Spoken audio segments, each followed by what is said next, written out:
Ishibashi. I don't know. Moshi Moshi Ishibashi. You know Moshi Moshi's only for the phone, right? I know.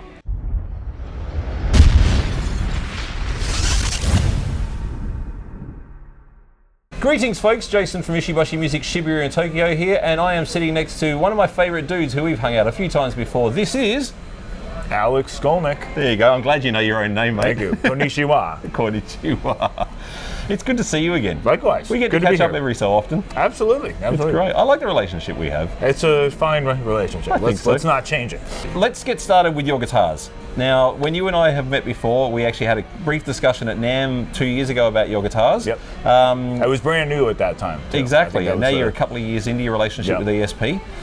And that's a good relationship. Of course, yeah, definitely. I met Chris Canella at NAMM, and I can see now why you like the relationship with the company. Yeah. Well, yeah, mutual respect, and some. It's also a company that has the organization that to make it work. There's some companies that I may appreciate their instruments, but they don't have the reach. And fans may want a signature guitar of mine and they can't get them, or there's others that are big companies like ESP, but it's sort of, okay, you want an endorsement? Wait in line. We've got so-and-so who's selling a gazillion records right now, and and these guys don't. These guys are fans. It doesn't matter if what your sales are. They really just go by your playing and your credibility and your reputation, and I just felt like the respect was there.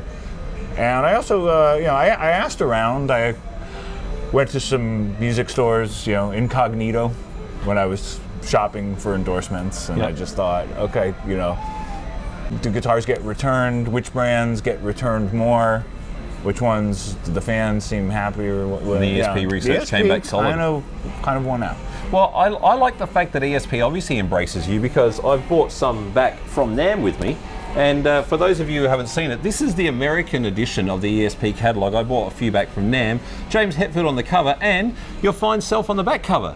That's awesome. Congratulations. Thank you. It's very nice of them to give a struggling guy on the front the cover. Yeah, poor James. This guy, he needs exposure. Definely, yeah. Nobody knows who he is. He's on his way up. I think he's promising. I think it's a tough career out there. I'm going to tell him. He can write a couple of riffs. Yeah, I'll tell him. He's getting there. Yeah, it's really tough out there, but just keep doing what you're doing, man. Well, actually, I was very excited when I came to NAMM this year and went to the Metal Allegiance gig and saw you playing there. You guys had, obviously, Cliff Burton's father on the stage. Yeah, that was fun. And you played my favourite Metallica song, which was Disposable Heroes. Yeah. I was born for dying!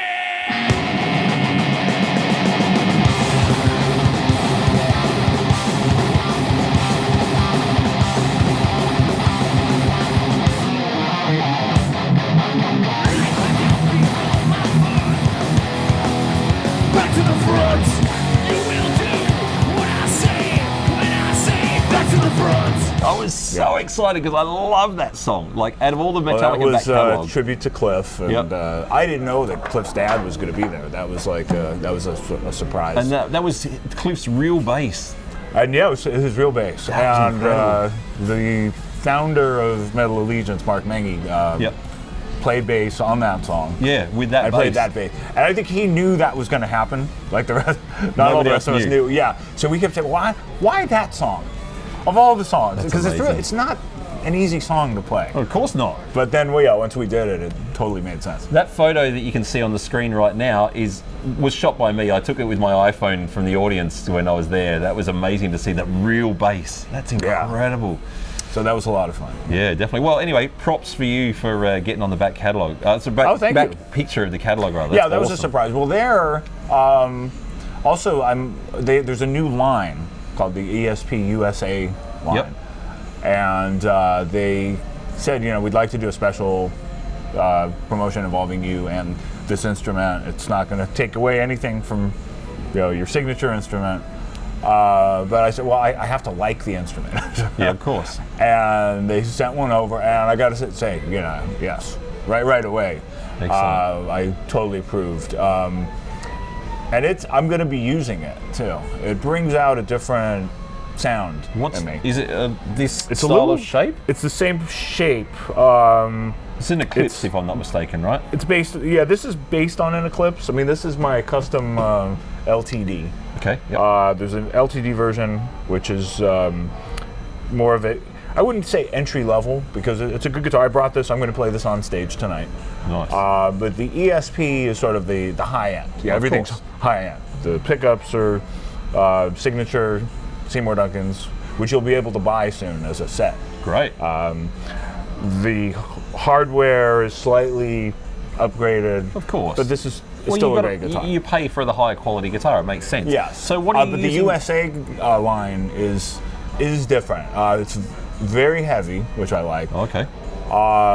It sounds especially good for clean tone.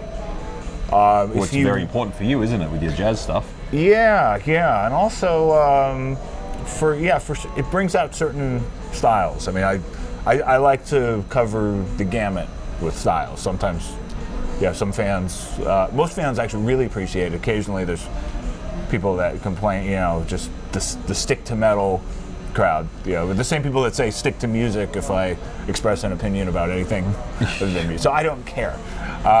But one of the styles I do explore, and I haven't really explored it as much on recordings as much as I'd like, is blues.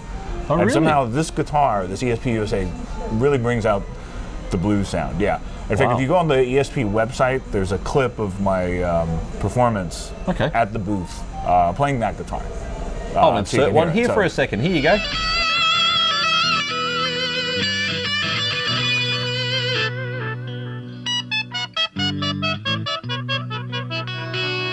I want to mention what I'm playing here. This is a new line of guitars, the ESP USA. It's got this thick wood that really kind of brings out that side. So, and it really feels like a classic guitar. Cool. I could play metal on it. I actually wouldn't use it for metal, just because it feels so classic. So it's kind of great to be the face of that guitar, as well as have my own line. But that one really feels like one of these, basically. Yeah, we're in front of all these classic vintage. Yep. Yeah, and I still love classic guitars. Who doesn't? But of course. As far as I don't want to travel with my vintage guitars. I'm sorry. Makes sense. At least if this breaks, or like if an airline decides to be irresponsible, which does happen sometimes, I can call them up. I can get another one relatively soon. The guitars like this, they're not really making guitars like that anymore. Of course I'm sorry not. to say. So if you can get a great classic guitar, get it, but keep it at home. And then as far as the newer guitars, like these or the USA line, I want them to be as close to classic guitars, and I think it's pretty close. But at least there's the security that, with these, a lot of them are made. So my question to gauge for people who are watching this, if you were, say, going to go out and play a Led Zeppelin cover, would you take this or would you take the USA? That's a good question. It kind of depends on the Led Zeppelin tune. Fair. Okay, so let's say if you were going to play, obviously the first two albums were done with a Telecaster, and then after that he was all basically Gibson. Yeah, I would say most of the songs I'd probably take this. If I was going to record, I might use the USA. Sense. And if I was going to play something like the Rain song, I love that I song. would definitely use the USA, because it's just got a So real you've played the thick Rain song one. before? You do the open tuning and all the rest of it? I have, yeah. I could not play it now. Yeah, I'm not fair going to enough. embarrass myself, because I would have to. That's all right. It's been a long time, but I got so self-indulgent, I actually tuned my 12-string to play the Rain song, just to have that feeling for myself, and it's so satisfying. Yeah, and you have to tune the guitar right. I mean, That's right, don't worry about it now. I could it's fine. fake like the first two chords. And then after that, nice. But that's not really how it's played. No, but that's the E flat in that position actually worked. I was wondering where you were going to go for that, and you did it. Yeah, I mean, a lot of those old songs you can fake. Yeah. Yeah, like you could fake the Rolling Stones, like. But without the that's not G really and the D. Yeah. Yeah, he's not really playing it that way. Yeah. He's got a tune straight Open across. It's G. actually great in his book. He talks about how he did that. Yeah. I've played Brown Sugar and Start Me Up a bunch of times in cover bands over the years with open G And they're all tuning. basically the same riff. Yeah. And it's kind of brilliant. They wrote these amazing songs just based on one riff. Very clever. Or they made different riffs based on the same chord progression. All right, well, I'm going to get into now with you. I put out a call on Facebook this morning and said, send in some questions for Alex, and we got some really cool responses, so I'm going to read some out to you here. Let's start with, okay, I'm actually going to go straight to a friend of mine because there's a guy by the name of Jason Slack who's in South Australia, my hometown in Adelaide, and he plays with a pretty big Australian band called the Super Jesus. I wouldn't expect you to know them, but they're very big in Australia. He's a very well-known guitar player. Sweet. His question is, being a rock player with a jazz degree, which he does actually have a degree in jazz himself, Oh, awesome. I'm curious who Alex's influences are and to discuss how jazz has influenced his writing in thrash metal as well. Oh, that's interesting. Well, as far as I assume he's talking about jazz influences. Well, yeah, like who your jazz influences are that really like made you fall in love with jazz, I guess. Yeah, because I've talked about my early influences for years. Yeah, Yep. First few Van Halen records, first couple Ozzy records. But what got you studied into with jazz? Satriani, Yngwie. Okay, so the jazz thing started. There were a few events that took place. So one was I caught the Electric Miles Davis Band. Oh wow! One of them. Was that with John Scofield? I don't know. It was on public television. I didn't at this time. Yeah, Okay. I'm like 19 years old. I you didn't know. who any of these people are. I think it was probably John Scofield or Mike Stern or both. There was the Star People album. Both of them were in the band. Wow. So it was really like those kinds of electric guys. But then I found out that they all play jazz properly, and you have to really have foundation in jazz guitar. So I started studying more straight ahead jazz guitar, only to understand the electric music. And then as the more I delved into that, the more I was interested in straight ahead jazz guitar. So then some of the early George Benson records. Nice. It was like stuff like Cookin' with the George Benson, Jim Hall. I don't know Jim Hall off the top of my head. You ought to know Jim Hall. Okay. Yeah, no excuses there. Sorry. Yeah, very, very important. I had piano players, Bill Evans, Oh yeah, nice. who I discovered initially because he played with Miles Davis. Yeah, I started picking up the Essential Miles Davis albums, Kind of Blue, which had Bill Evans, and I found out, Bill Evans has all these other records, and Bill Evans actually has a couple great albums with Jim Hall, and it's just piano and guitar. Wow. So yeah, he's one of the greatest. Wes Montgomery, of course. Did you listen to much Oscar Peterson? Oscar Peterson has always had great guitar. Yeah. Joe Pass. Yep. Yeah, the solo Joe Pass record. I still love those records. And it's kind of funny because there's a whole school of like postmodern jazz guitar, which I like and appreciate, but I never got out of the early stuff. I studied modern stuff. I've transcribed licks by Ben Monder and Kurt Rosenwinkel, and I love those guys. But I hear Joe Pass, and it's just so elegant. Of course. It captures. Wes Montgomery's the same thing. And Wes, frightening guitar player. And of course, Matheny is just this guy that just covers. I mean, he's a real genius. Yes. Genius is it's a funny word. It gets thrown around. But Matheny's definitely in there. Yeah, that's somebody you could definitely say is a genius. While he's not necessarily a jazz guy, Tommy Emmanuel's like that too. He's just genius beyond genius. It's just if you hear Matheny speak, I mean, this is a guy that basically put together a band of robots. He got together with some This is totally true. Oh, like with actual robots? Yes. I think I've he seen did a that. whole mechanical concert where he controlled everything, but the machines interacted with him. I think I've seen that. I think I have. I didn't realize it was. Yeah, he for did a some whole reason. tour, and it's actually his the record is great. Wow.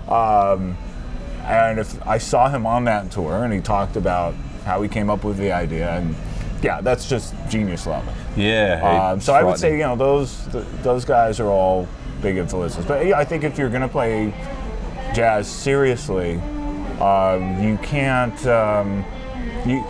you can't pick favorites. I mean, there's just so much music, and you're just learning all the time. And I can't play jazz to save myself. I'm like Gary Moore, you know, heavy metal, hard rock, Queen, Zeppelin. That's me. That's great stuff too. Yeah. I just can't play jazz. I've tried a little, but I just don't have it in me. You have to be stupidly dedicated to it. Well, this is what I've said to you a bunch of times whenever we've hung out and chatted before, is I really admire the fact you are, like Steve Morse, who I've said this same quote before, one of the few guitar players, Steve Stevens as well, who genuinely has more than one style that legitimately is your thing. It's awesome, dude. Yeah, well, some of my favorites are like that. Like, I often talk about a guy named Jimmy Herring, who's now... Oh, of course. He's getting more well-known now thanks to Widespread Panic, and now John McLaughlin is taking him on tour for his final tour. And, he and I did a fun little interview together for Premier Guitar. But yeah, Jimmy's somebody, you could put him up on stage in so many different situations. You could put him up on stage. You're with, like that too. I know you're shying away from it because I know you're not like, me, but dude, like, I watched the video of you with Rhonda Smith and... Alphonse Mouzon, may he rest in peace, we lost him recently. That's what brought that to my attention when you put that post up on Facebook. Man, that was incredible. Oh, thank you. That was, that was a huge honor. I mean, it's surreal to have played with him. Last year I got to play with Dennis Chambers at the Warwick Bass Camp. Yeah, nice. We worked together. And Stu Ham was doing that too? Stu Ham, I just played with him at the Baked Potato in Hollywood. And we did a tour last year with a great drummer, Joel Taylor. We've also both played with this project called Jane Gedder Premonition. Jane Gedder's a guitarist, vocalist, and a little more like prog jazz rock. But she's got this great band, and Chad Wackerman plays drums. And we're actually playing New York at the end of May. Do you ever rest? Not often enough. Yeah. No. But anyway, so if you look at some of these drummers I've played with recently, Dennis, Chad Wackerman, Alphonse Mouzon, and of course, you know, I count the metal guys among that too. You know, of course. Mike Portnoy and Metal Allegiance, Gene Hoglan, and Testament, Charlie Benante. So I'm just honored to play with all these great musicians. Well, you know, funny enough, I think they're all honored to play with you too, mate. But I'm happy to play. Be a part of it. Any kind of music I like, and I just don't want it to be one thing. And good on you. Sometimes, some people make fun of me for that, and I I think some brilliant. Websites try to entrap me and try to make it sound like I'm like not a true metal guy or whatever, and it's just that's so bullshit. You're one of the best thrash lead guitar players in history. No, I just do what I do. If people like it, that's great. Oh, there was one more question too, which was how does that influence my writing? And I think. Do you still write a lot with Testament now, I guess? I do. The newest record was done kind of in a rush, and there was a little less collaboration on the riffs, but I've got like some of the most iconic riffs are mine. And so which ones are yours from back in the day? From back in the day, Into the Pit.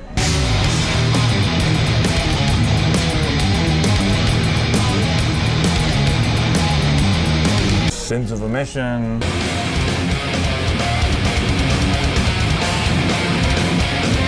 The New Order. Doug Steele here. Hello. Testament's The New Order.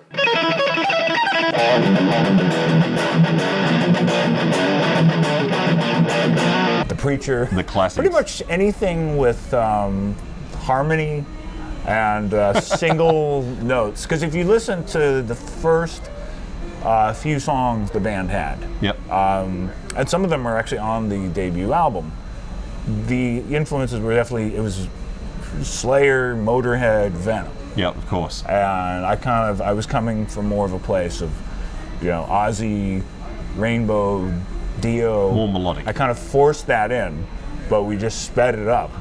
And makes sense. It became part of the sound. That's cool. Yeah. Well, you also touched on something here which led me to a question from, this guy's a good mate of mine, I always get his name wrong. Chris Porcienko, I've known him for years and I still can't say his freaking Polish name, you bastard. He plays in a Australian progressive band called The Vanishing Point. I don't know if you've come across them before. I think I've seen the name. Yeah, they played at Prog Fest last year, and a great band. He says, from a prog, as in progressive perspective, please ask Alex how his time was with Sabatage, and would he ever do anything on a more melodic metal spree like that again? He says he remembers watching you on a live video and you're absolutely awesome. He also says, sorry bro, total fanboy moment. He loves what you do. And cool. Chris is a great guitar player, a very good songwriter too. Yes. So the progressive side thing. Now I've told you before, I love Hands Full of Rain. That album is just so cool. I'm proud of my work on that record. It's one of those things where just the timing wasn't great. Because I was coming off of years with Testament. I'm still very young. I was still in my early 20s. I'd been doing that since high school. And I needed, in between high school and college, right? If you don't go straight to college, they call that a growth year. Yep, fair enough. Right? You needed a growth year. I needed a growth year.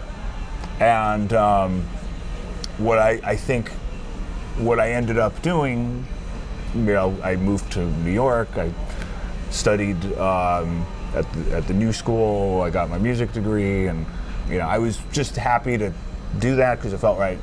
But Sabotage, unfortunately, they caught me just as I was in that mode, and I was very honored to do the record. I'd been a huge fan, especially of the first the album Sirens. Yep. Love that record.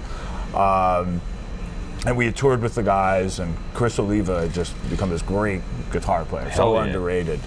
But it was one of those things where, I called in to fill in, for Chris, because he passed away. He passed away, and they'd already started the record. It was already written. It was all set for him to do his tracks. So I ended up playing the solos on the record, and then ended up doing a tour. But then it was kind of one of those forks in the road. It's like, I could continue with this, and they made it very clear. We'd love to have you on board. We have another record to do. But part of the thing was it didn't feel like my thing at all. And it just felt strange it just wouldn't have been honest to keep doing it. Filling the shoes of someone who's passed away, that's a pretty heavy responsibility. Yeah, there is that. And also I just come out of this thing where, I had a voice in it somewhat, but I wanted to develop my voice more. And I needed the time to just develop my own voice. So your degree in music, that was in jazz, was it? Yes. Yeah. Wow, so even all the way back then, you were doing jazz right from back such an early stage there. Yeah, well, it really started around the second Testament record. So we're talking, what, 88. 88, sorry, I was going to say 87, yeah, 88, yeah. So it's a time, most people are just getting out of high school. Right. Maybe starting college, and we'd already done the first Testament record. And I felt like there was more to do. I kind of missed that development where like a year goes by and you have so much growth and progress. I felt like I could either just play the way I'm playing and just have that be what I do, or I could be one of these artists that isn't limited to that and could work with different people. Yeah. Well, look, this isn't obviously the ideal setup because we're using an EVH amp and a Eclipse style, your signature model LTD. But can you play a little bit of jazz for the folks? Something that maybe a piece from Planetary Coalition, or something that's a piece of yours from something? I really love the Django Reinhardt piece off of, or the Django Tango, is it? Django Tango. I love that piece off of Planetary Coalition. Oh, thank you. Would you be able to play a little bit of that for us? That's really hard to do without a band. I can just even the melody or something? I'll play a little bit of the melody. Please, thank you.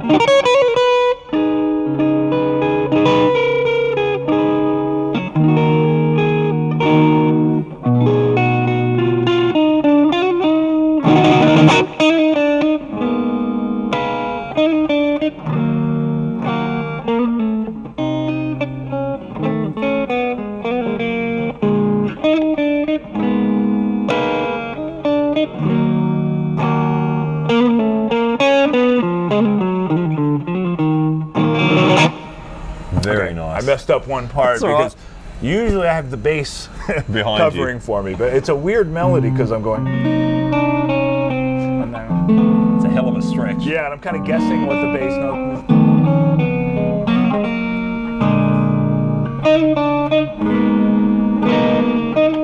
I really love this piece of music. Thank you. It's funny because I wrote that really to support the violin.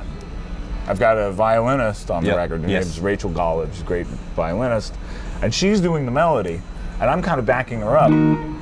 But lately I've been playing that song with my trio, and I'm more responsible for the melody. So I sort of had to rethink the whole thing. And, Of course. And doing it right now solo is like. So if anybody out there from Blabbermouth or whatever is watching and gives Alex crap for it, don't bother, because I put him on the spot just asking him to play it without any preparation. So be kind. Of course, they. And more importantly, I'm touring with my trio in March, all over Europe.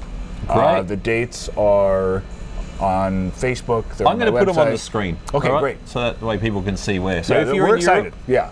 that's great. So who's in the trio for that tour? It's the guys they've been with me a little over 10 years. They're both on Yep. my record. Matt Zabrowski is the drummer. Nathan Peck is the bass player. Great. And we toured Europe last year for the first time, and it went great. And we got all these invitations back, and it doubled. So now it's a month in Europe straight, including the Larvik Guitar Festival in Norway, the Blue Note in Milan, which is a Cool. legendary jazz club, and just We got really one here nice in Tokyo. That's right, you do. You've played here with your jazz group I before. haven't. Never? No, All right, so while we're doing the playing thing, let's go to some heavy stuff, if Okay. you don't mind. I'll get on switch it? the Okay. drive.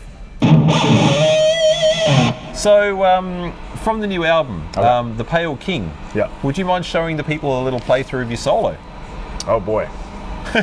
Okay, so to do this, though, I have to start before the solo, Of course. just to sort of feel. It's such a Well, because Eric has his little interlude before you start as well. yeah, and he's got such a great pocket. You Yeah. know, so I have to feel the pocket of Sure. both him and Gene. And that really applies to any kind of music. I mean, you really have to sort of lock into the rhythm section and limit your playing to whatever is locked in with the rhythm section, and be honest about that, which is really tough because sometimes if you just play locked into the groove, you're going to play a lot less notes if you're really honest with yourself. And then that's got to be your point of practice. So with this Very solo, I wise. really worked on just the groove and got it to the point where I could do a lot of notes and stay in the groove. There's But very good advice for you guitar players out there on how let's to write see a if solo. I can do that without drums or anything. May the So. force be with you, young Jedi.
Something like that. Damn, that was cool. And then you guys have your little harmony part after that as well. Yeah, well, on the record, it's the part I played is harmony.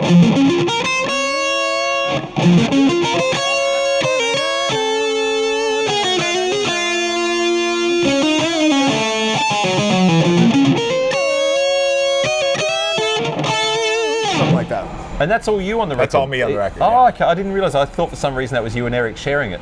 Yeah, no, usually with the harmonies, it's if it's my solo, it's just me. But if it's his solo, it's just him. There might be a couple parts where we overlap. But Cool. yeah, that was that's awesome. Just me. Thank you. Thank you for putting yourself out there to do that. I'm sure that your fans will really appreciate seeing that in an up-close environment like this. Well, there's also a video of me doing it in the studio. I haven't seen Which is actually, but you actually might even want to put that because it's better. Yeah, it's great. And the producer or the engineer comes over, he does the switch for me.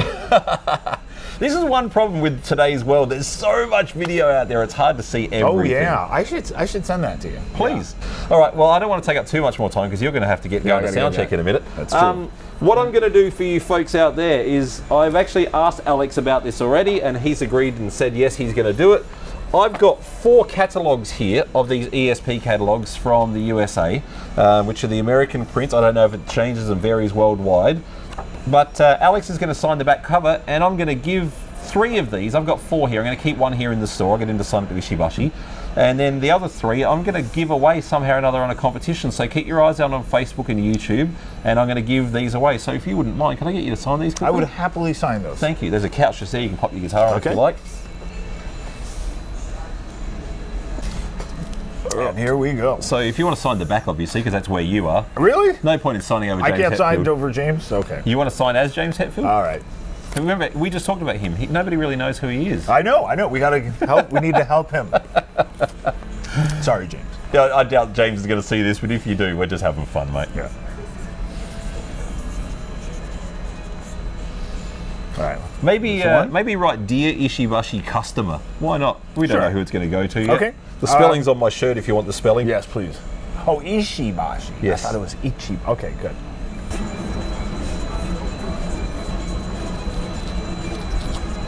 We'll put them down for a second. We'll get back to. Oh, you can do it now if you want. Same thing? Yeah, please. All right. So tonight, Testament are playing here in Tokyo. Today is what is the date today? I don't even know. 20th, I believe. 20th of February 2017. They'll be playing tonight. I'm hopefully going to go along to the show if my boss will let me go out for that because it starts at 7 p.m. here in Japan. You should. So believe me, I want to. I just got to get the boss to let me go. Anything else? Look, there's a bunch of other questions. One question that a few people asked just quickly. And for those of you who asked, thankfully one dude asked very respectfully. One dude wasn't quite so respectful, but anyway. The stripe in your hair. People keep asking about this. That is natural. I mean, if you look at old photos, Yep. and there's plenty on the web, that's always been there. It just showed up. And it's never gone further, or you have to colour the rest of it to keep it out from all the colour, or what? I'm not going to get into that, but let's just say it's mostly right there. That's cool. Yeah, maybe it started to creep in, but yeah, it's all. It's a strange. I just never would have thought of this. Isn't that funny? So it's like this fashion. It's become so signature for you. Yeah, it became this fashion statement from nature. So can you sign this one Thank to you. Jason from Ishibashi Music, please? Because this is for my Alrighty. keeping. While he's doing that, I'm going to grab something. Tatabe-san. Kamera kudasai. Totte kudasai.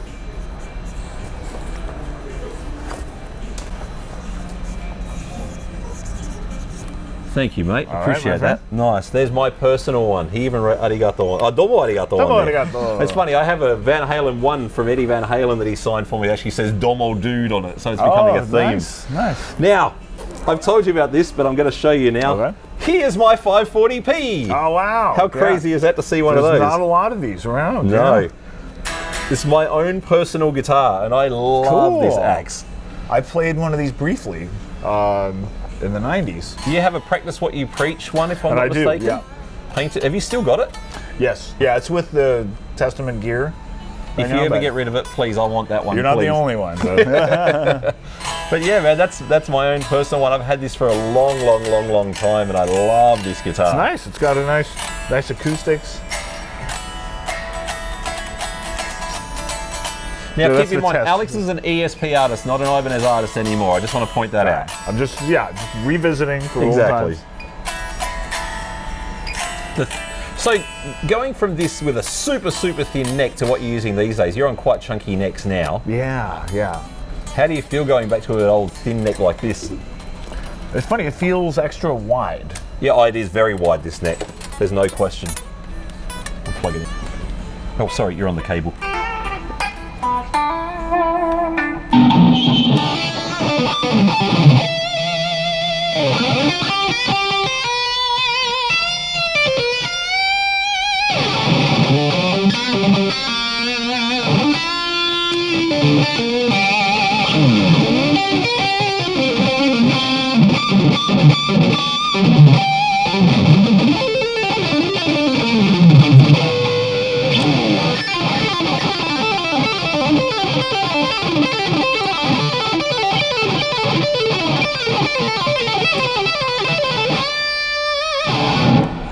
Plays nice. Yeah, it plays. I love this guitar. The frets are a little bit low on it nowadays. Yeah, it's a little harder for me to play on this. Yep. Just because I'm used to the different neck shape these days. Yep.